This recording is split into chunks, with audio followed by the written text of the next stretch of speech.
Alright, hello everyone, welcome to the Eternal Spoiler Breakdown. We are going to be talking about all of the cards that were spoiled today, and one that was spoiled last night, the Hideout Pistol, which I have not actually... I did not cover last night because I think it came out after I published my video.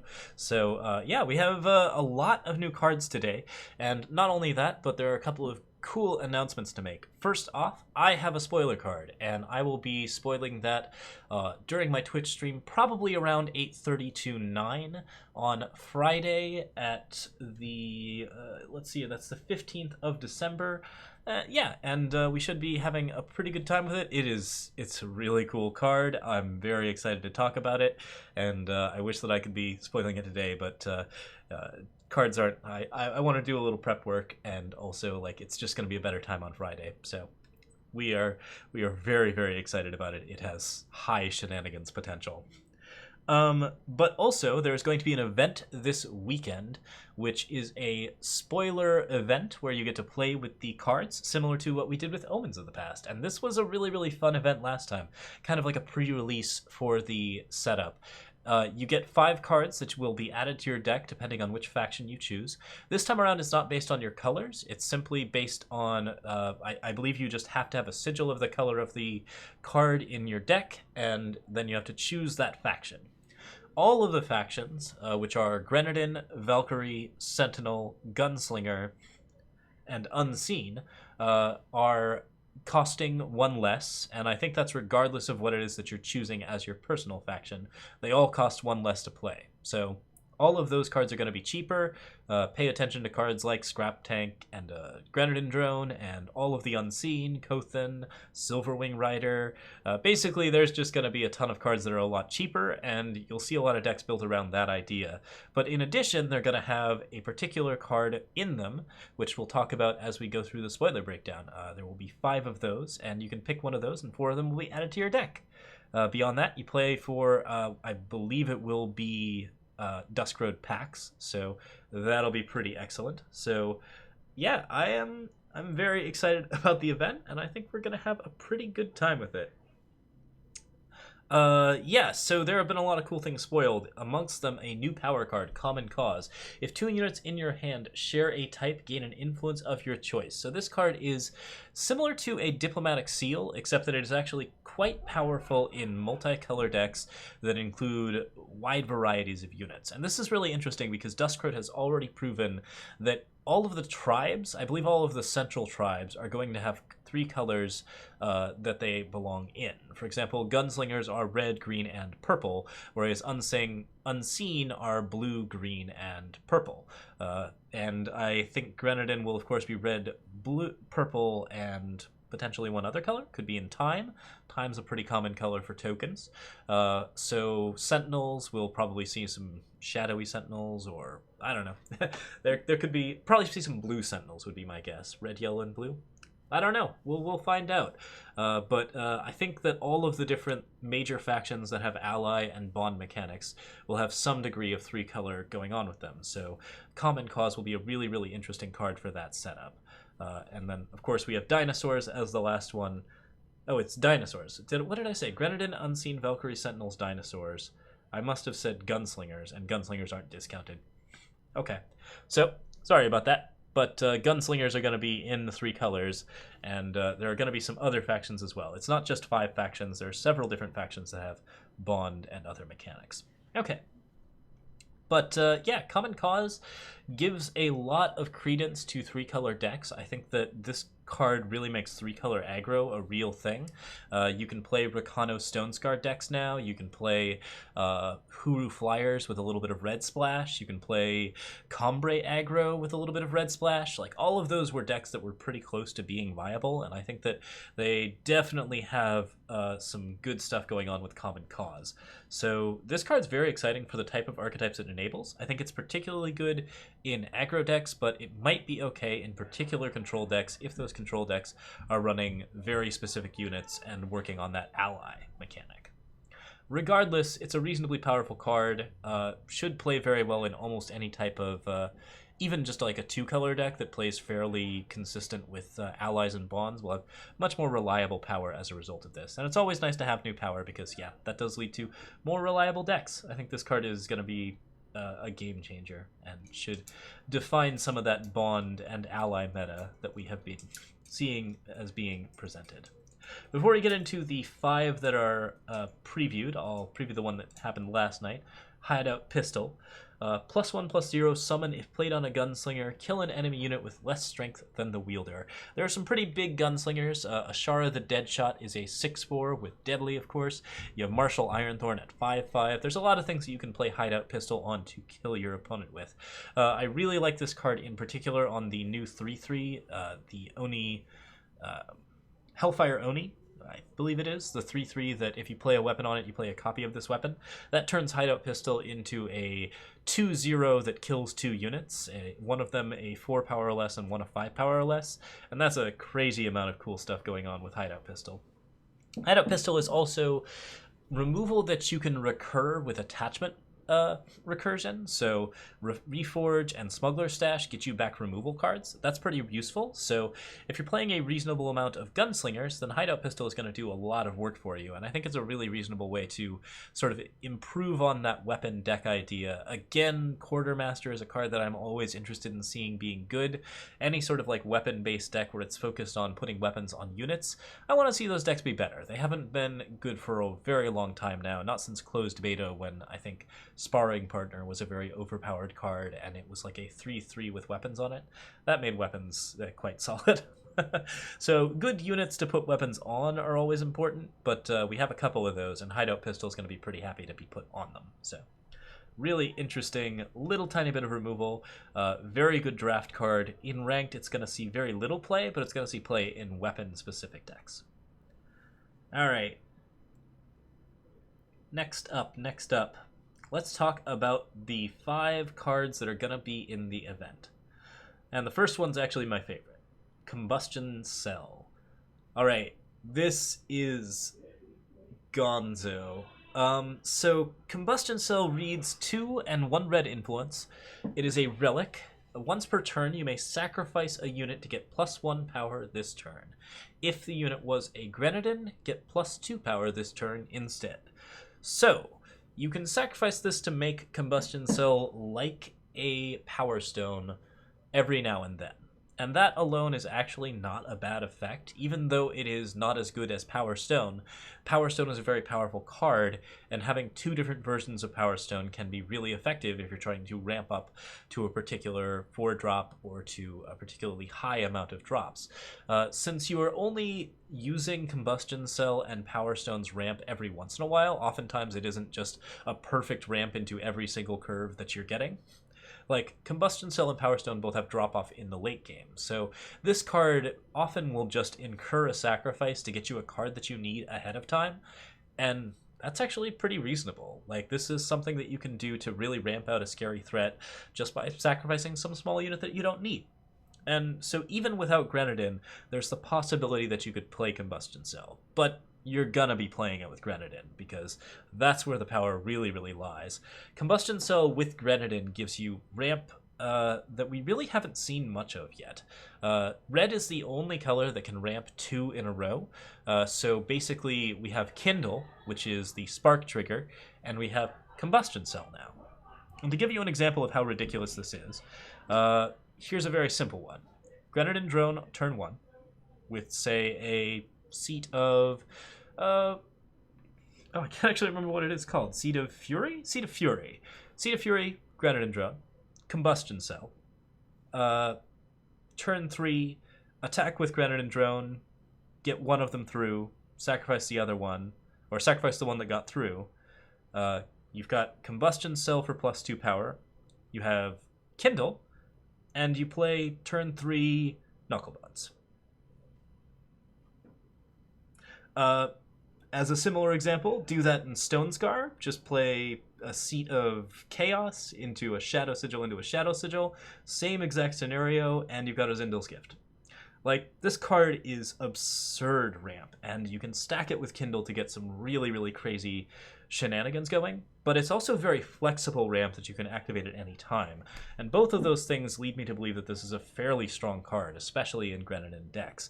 You can use this to get out a scrap tank very, very quickly. You can use this to play some very, very scary cards very quickly.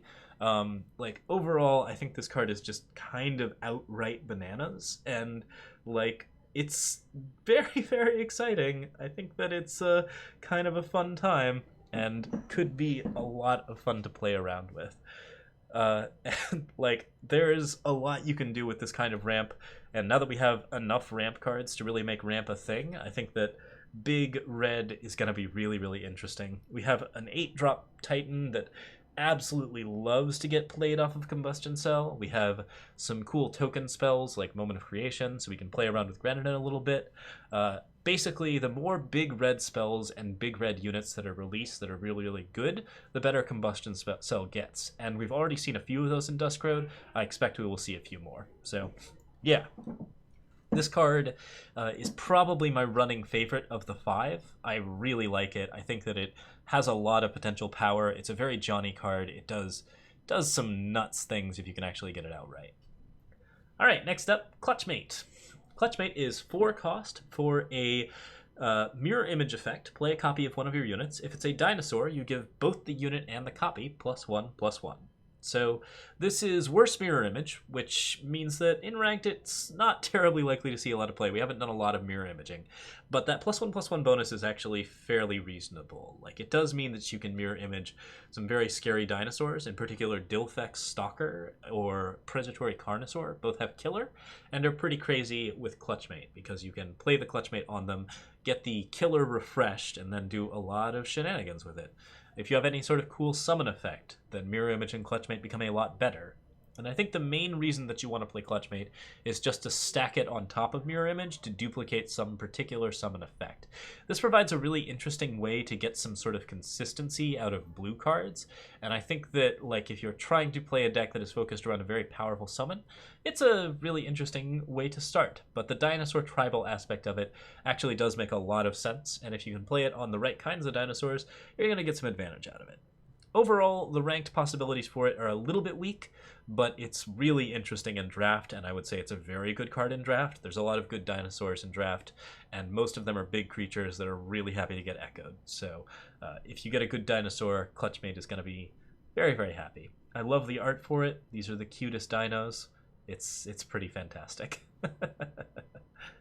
All right. So next up. Whoa. I did that wrong. Next up we have Bisma, Revered Elder. This is our unseen card for the spoiler review, or for the spoiler event. So Bisma is a 3/3 that says when you play another unseen, Bisma gets a random battle skill.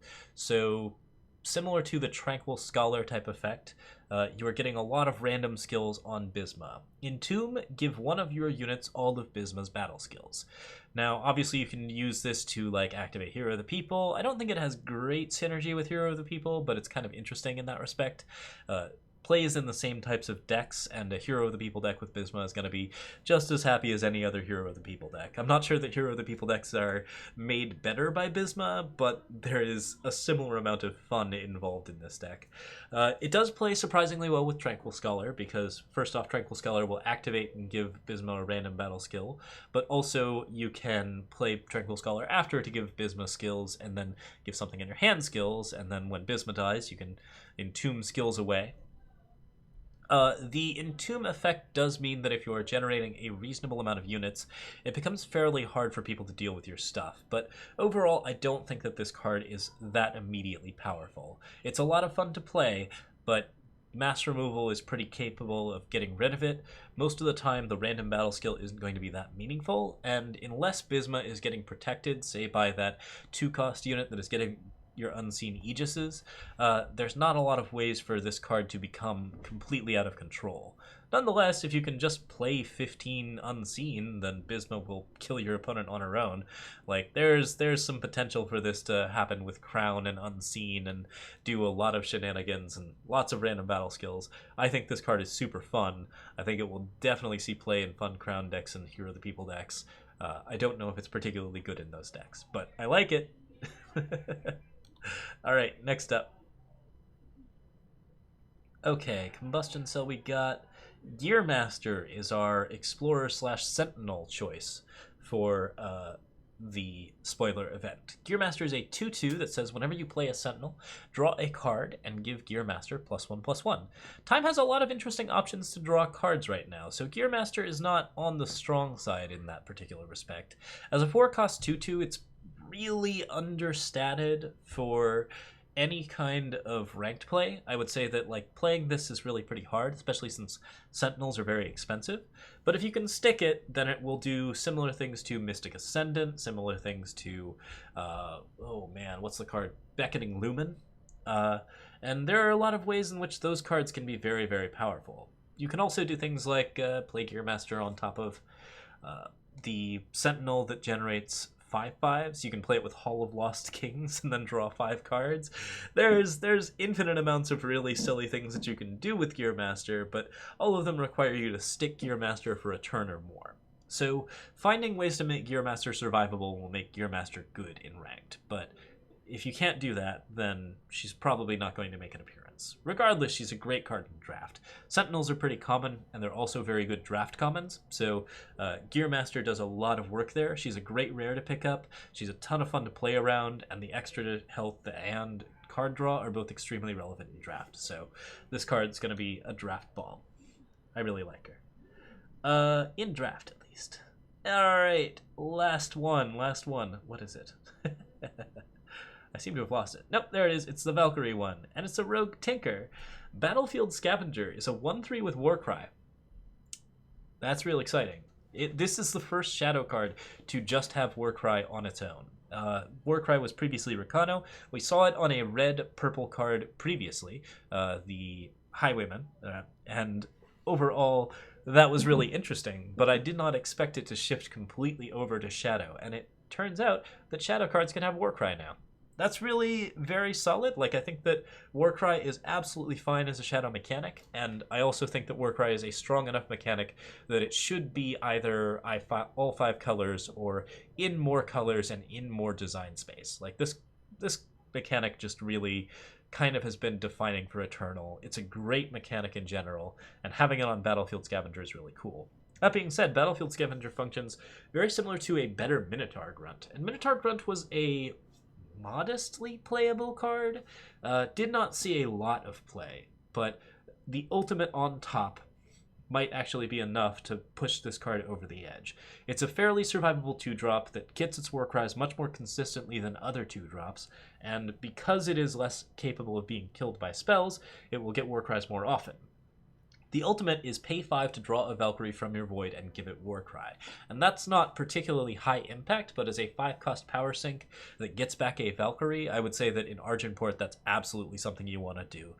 You'll very likely have Valkyrie Enforcers in Argenport, you'll very likely have some other forms of aggressive Valkyrie, and if you're just playing straight Rakano Warcry decks with a splash of Shadow, you can do that now with the new power card that we've got, and Battlefield Scavenger will give that deck a little bit more lasting impact.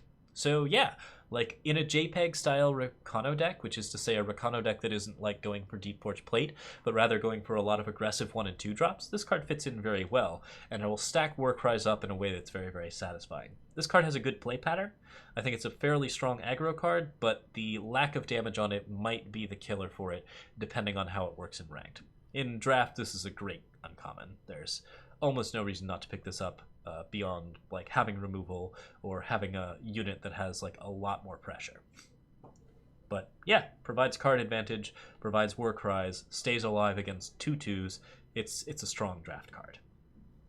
All right, so yeah, that's all 5 of the spoilers. I think I'm most excited about playing with Combustion Idol and doing really silly shenanigan decks, but there may be a lot of strength in Combray decks just because of the reduced cost on Sentinels. There are a lot of good Sentinels, and Combray decks have a lot of strength there. So it's probably good that Gear Master is not a very good card, at least not in that deck. So we'll see how it goes. I think Grenadin have a lot of interesting things going on.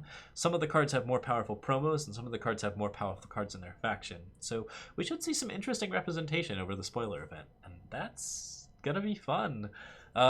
Overall, at the rate that these cards are being released, and with the amount of spoilers that are coming out this week, we've seen a ton of them so far. I've seen 10 of them today, and this is a 300 card set, and they're not likely to spoil the entire thing before it comes out. So we might see a launch as early as Monday or Tuesday, is my speculation. I would not be sure, but I think it's definitely going to happen before Christmas. So very exciting. And if it happens before Christmas, I'd say Monday or Tuesday. Give some people a chance to play before Christmas happens. All right.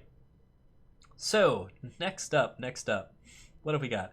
There are a couple of new cards that got spoiled on streams, and there are 2 new ones other than that. Yeah, Lost in the Mist. Put an enemy unit into the enemy player's hand with its cost increased by 2. This is the first card in the set so far that has really just not stuck with me. I don't like this card very much at all. It's a fairly slow teleport that you have to play at slow speed.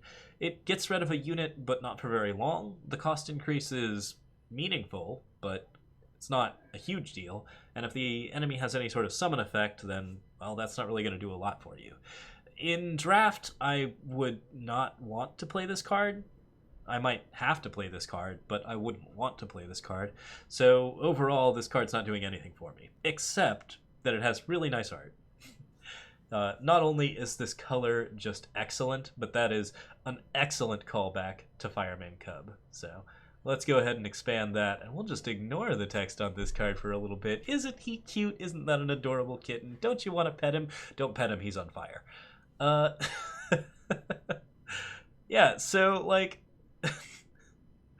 Fireman Cub, really, really cute. All the little nightmares, very, very adorable. I like this card art quite a bit, but the design does nothing for me. Alright. There gotta be some ones. I don't actually think there have to be some ones. In my opinion, bad cards should exist, but they should always be cards that are good in one specific deck. And even if it's just one specific deck, like an exact 75 card list that is just a C tier deck, I'm okay with that. But I don't like cards that are just extremely exquisitely bad and don't go in anything. This is such a sad experience in draft. But current design philosophy does say you should have bad cards, and it's possible they are correct. So, anyways, this card was spoiled on Kibler's stream, and as such, it is a little bit low quality because we don't have the official card image yet. Shadowlands Tyrant, 5 cost, 6/4 with lifesteal. Doesn't have flying. I actually thought it did have flying. It kind of looks like it has wings, but it's actually just got 4 arms. Yeah, okay, I was looking at this and I was like, oh, this is a gargoyle. But no, it's a radiant, and it's got 4 arms, similar to a gorgon. Radiants are weird, and this is a very strange Umbren radiant. We don't know much about the radiants yet, so I can't really tell you what I would expect out of this card in terms of flavor, but certainly it seems like something coming from the Shadowlands is going to be fairly scary. 6/4. The 3 shadow influence is very deep. It's enough that you actually really have to be weighed heavily towards shadow to make this card worth it, and it does not have a lot of survivability. It is a fairly low stat line. 4 health is not a huge amount, but there's a lot going for this card in terms of it sticking around. When it attacks, he deals 1 damage to an enemy. Then you increase the ability by 1. So the next time he attacks, he deals 2. The next time he attacks, he deals 3. If you bad news this, then you can attack for 1, then attack for 2. So a couple of important things to mention. First off, that is an enemy. It is not the enemy. So you get to hit units with this, which means that Shadowlands Tyrant does get some very immediate value every time it attacks. Secondly, it does, of course, get lifesteal off of that ability, so the damage that it deals is going to give you health back, which is fairly relevant as well. Shadowlands Tyrant also exists in a color that really, really likes to get stuff back from the void, which means that it's stickier than other units, and the attack triggers are generally better on shadow cards than they are on other cards, specifically because of this. You can take a Shadowlands Tyrant, put it down, have it get removed, Dark Return it, play it again, have it get removed, Grasping it shadows it, they miss their removal this time, and then you get advantage out of it. And that kind of thing actually does lead to very quickly won games. Shadowlands Tyrant only needs to attack a couple of times to get completely bonkers out of control. It will trade with units and give you life gain, which is really, really nice. The damage of the lifesteal and life gain triggers twice for life force effects, such as Mask of Torment or Katra the Devoted, both of which mean that you can actually get quite a decent amount of stuff out of it. Like, if you have a Katra the Devoted down, this card's stat line suddenly looks very reasonable because it immediately gets a +1/+1 bonus on attack, along with any Oasis Seekers, Sanctuary Priests, or other things that you have out. And then it also gives another lifesteal trigger after the attack. So in Life Force decks, this card looks kind of bonkers, and it's a really good curve topper for that particular type of deck. Overall, I think that, yeah, this card's probably pretty powerful. You need to have the right type of deck, specifically decks that either have the ability to give it charge or have the ability to play it over and over again from the void in the fashion that I mentioned in order to get the most value out of it. But I do think that the lifesteal is very meaningful against aggro. The amount of health that it has is perfect against aggro, and its mid-range exchange rate is very, very good. It's always going to trade 1-to-1. It's not very likely to get removed in any sort of scary fashion. It's going to stick around in Shadow and be very obnoxious and probably be the thing that kills your opponent if you can continue to match them evenly. So, yeah, good stuff. Giving it killer, people are mentioning, that is just as good as giving it charge, if not better, because it is an attack trigger. So 6/4 with a Xenon initiation means that you get to kill a unit and kill a smaller unit, and also get a bunch of life gain. That's pretty crazy. Shadowlands Tyrant has a lot of potential. This is a pretty fun legendary, and I think that building around it will probably yield very good results. Alright, the next card was just spoiled, I think 30 minutes ago on Ilion's stream, and it is Nutters. Yeah, this is the last card, and while it is a rare, I saved it for last because it is probably the most exciting. It's kind of bananas. The quality on this one is also going to be a little bit low, but here it is, Corrupt. Okay, Corrupt is a fast spell that reads, for 2 and 1 shadow influence, steal an enemy spell played on you or one of your units, and redirect it to an enemy. In comparison to, say, Backlash, this card is almost straight better, and Backlash was a playable card. Not only that, but Backlash was a card that kind of wanted to be in Shadow. This card is outright bananas for a lot of different reasons. Corrupt on a Torch kills one of your opponent's units or deals 3 damage to their face, saves one of your units, and allows you to deal a bunch of damage to them. Corrupt on an Annihilate kills a unit, steals a card. That's 2-for-1 card advantage. Corrupt is almost always 2-for-1 card advantage. Sometimes it will do something like redirect a torch at your opponent's face, and then that's not really where you wanted to spend the card, so you wouldn't really count it as 2-for-1 card advantage. But it's a kind of outrageous. The thing about it that is... The only thing about it that's not, like, completely outrageous is the fact that basically it is somewhat hard to cast in aggro decks where it is most loved, because you're going to be spending a lot of your power right away, and you won't necessarily have Corrupt up. But most of the time, I wouldn't say that's going to be a problem at 2 power. I think that this card is an outrageously spiky counterspell. It's way, way good. The fact that it has only specific spells that can be countered could be an issue, but I don't really expect people to stop running Annihilate, Slay, Torch, Lightning Strike, or really any number of things that target opponents' units. Interactivity is pretty highly valued. This card is so strong that it actually worries me a little bit, and it's going to be a lot of fun to play.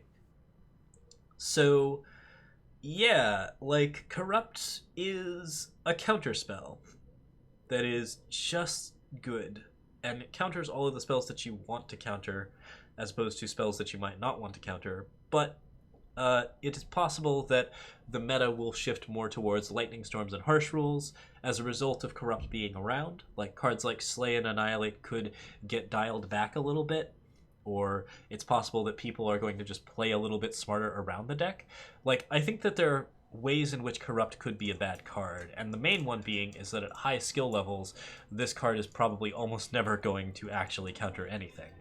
But there are going to be times when your opponent really needs to kill something of yours, and then when it does, it's just going to win you the game. So yeah, card's outrageous. I think it does a lot for Shadow, and it's going to be the Shadow trick to watch out for. You're going to have to watch your opponent's pauses. You're going to have to notice whether or not they are capable of casting Corrupt. If you play like a Seek Power or something like... Well, no, it's not going to work for Seek Power. Man, it's not even really possible to read the pauses on this card because you have to actually have a card targeting your opponent before Corrupt even pauses. So that's not even going to work. Yeah, this card comes out of nowhere. You have to predict that it's in your opponent's hand and play around it. If you do that, you're going to be pretty okay, and your opponent's going to be down a card. If you do it wrong, and you play around Protect, and it doesn't work out, it's a bad time. Yeah, so this card is super powerful. Pay attention to it. This is the most pushed card I have seen in Omens, and it's going to be a combat trick to pay attention to. So, nasty, nasty stuff. That is it for the spoiler breakdown for today. We will have more cards tomorrow. A reminder that I will be spoiling a card on Friday, and that will be absolutely delightful. I am sure that there will be other spoilers as well. There's going to be one on IGN on Thursday, and I think that RNG is coming out with one Wednesday or Thursday. Not sure when. Go ahead and check their Twitter to see exactly when that is. That's RNG Eternal at RNG Eternal on Twitter. All right. So thank you guys so much for watching, and to the YouTube folks, thank you, and feel free to like or subscribe if you like this video. We're almost at 5,000, so I'm going to be pushy about it and say, yes, please subscribe. We have lots of content. It's all good. I think you'll like it. All right, see you next time. Cheers.